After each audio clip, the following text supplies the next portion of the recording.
Hello my dear student, welcome to K Chauhan vision. आज मैं आपके लिए एक क्वेश्चन लेके आई हूँ। जी का मात्रक ज्ञात कीजिए, फाइंड द यूनिट ऑफ जी। ये क्वेश्चन लिया है मैंने गुरुत्वाकर्षण लेसन में से। और ये जी क्या है, हमने पढ़ा हुआ है न्यूटन का सार्वत्रिक गुरुत्वाकर्षण का नियम, ठीक है, यूनिवर्सल लॉ ऑफ ग्रेविटेशन, ठीक है, पढ़ा हुआ ना।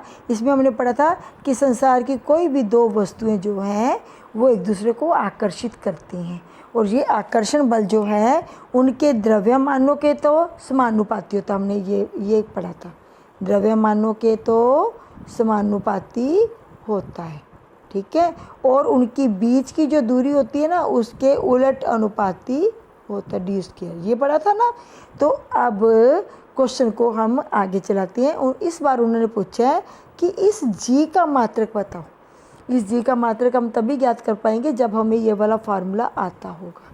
तो ये फार्मूला तो पहले हमें सीखना पड़ेगा और इसमें आंसर निकालना है इस जी का।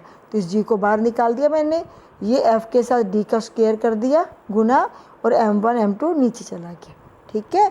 अब इसको और अच्छे तरीके से समझते हैं। तो ये था हमारा बना एफ जी बराबर क्या आ गया, एफ, ये वाला एफ और ये डी स्क्वायर का गुणा किया था, और ये m1 और m2। एफ को न्यूटन में नापते हैं, डिस्टेंस को मीटर में नापते हैं, और द्रव्यमानों को किलोग्राम, एक और द्रव्यमान आया तो किलोग्राम।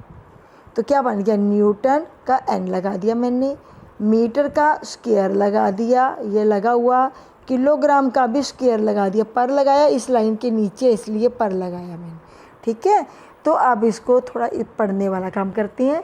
तो जी क्या है, ठीक है, जी हमने देखा कि एक तो m1 m2 और डी स्क्वायर और f का अनुपात है। कैसे देखते हैं अभी यहाँ पे, जी क्या था, m1 m2 और बटा डी स्क्वायर, ये रहा। थोड़ा इसको यूँ करते हैं और आगे करते हैं। जी क्या था, m1 m2 और डी स्क्वायर का अनुपात था और f का अनुपात है, ठीक है। और इसकी इकाई जो है वो बनी न्यूटन मीटर स्क्वायर पर किलोग्राम स्क्वायर, ठीक है। कैसे बनी, क्योंकि f को हमेशा न्यूटन में मापते हैं, तो ये मैंने न्यूटन लिख दिया। न्यूटन को लिखते हैं हम ऐसे जब इकाई लिखेंगे। दूरी को हमेशा मीटर में नापते हैं, क्योंकि दूरी का स्क्वायर है तो मीटर का भी स्क्वायर लगा दिया। और ये वाली लाइन जो आई है इस लाइन को हमने लगा दिया पर, और ये 1 किलोग्राम और ये 2 किलोग्राम, तो 2 किलोग्राम ऐसे लिखा, इसका 2 लगा दिया, ठीक है। तो ये इसका यूनिट बन गया, एक मात्रक बन गया। अब उन्होंने लिखना, हमने क्या लिखना होगा कि जी जो है वो m1 m2 डी स्क्वायर और बल दोनों का अनुपात है, इसलिए इसका मात्रक किस किस पर निर्भर करेगा, इस बल पर निर्भर करेगा, वस्तुओं के द्रव्यमानों पर निर्भर करेगा, और उनके बीच की दूरी पर निर्भर करेगा। क्लियर होगी ये वाली लाइन।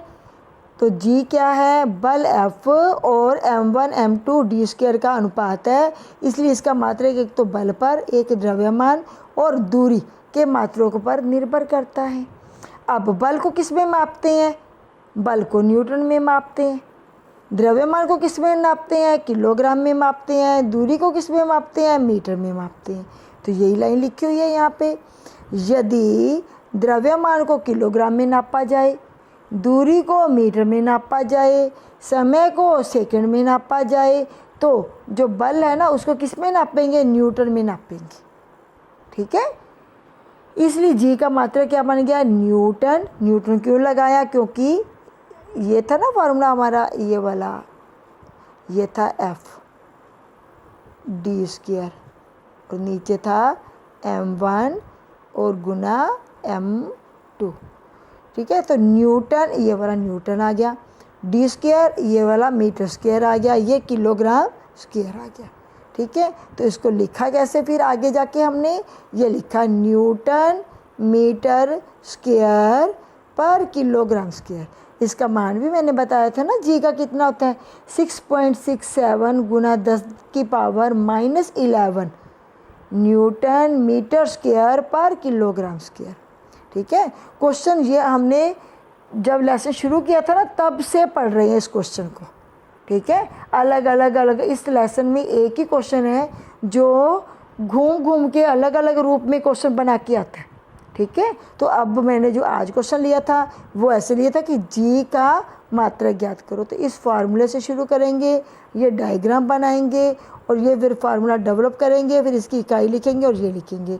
उसके बाद फिर हमें लिखना पड़ेगा कि जो ये जी है वो एफ और डी स्क्वायर है ना, और m1 m2 का अनुपात है। नहीं ऐसे लिखना तो ऐसे लिख सकते हो, ये जी जो है वो m1 m2 और डी स्क्वायर और एफ बल का अनुपात है, और इसकी इकाई जो है वो बनती है न्यूटन मीटर स्क्वायर पर किलोग्राम स्क्वायर।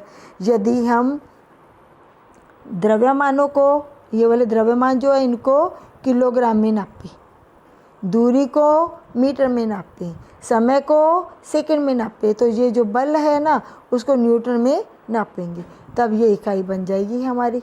ठीक है, और इसका मान होता है, इस जी का मान होता है 6.67 गुना 10 की पावर -11 न्यूटन मीटर स्क्वायर पर किलोग्राम स्क्वायर।